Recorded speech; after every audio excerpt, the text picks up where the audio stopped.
será el colegiado principal Sánchez López, asistido a las bandas por López Freisa y con el número 13, Cristian.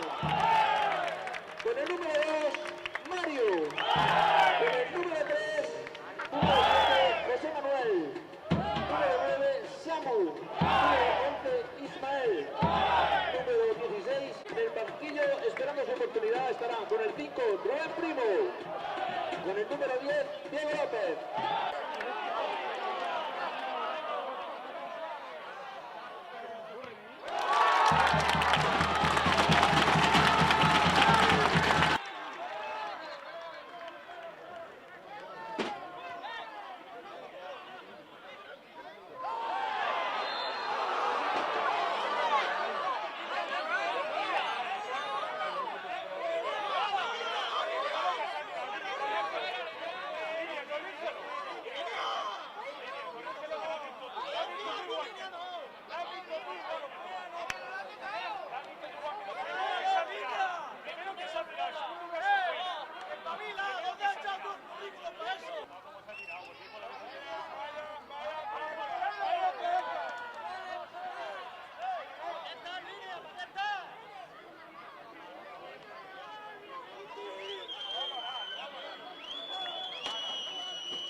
Final del partido.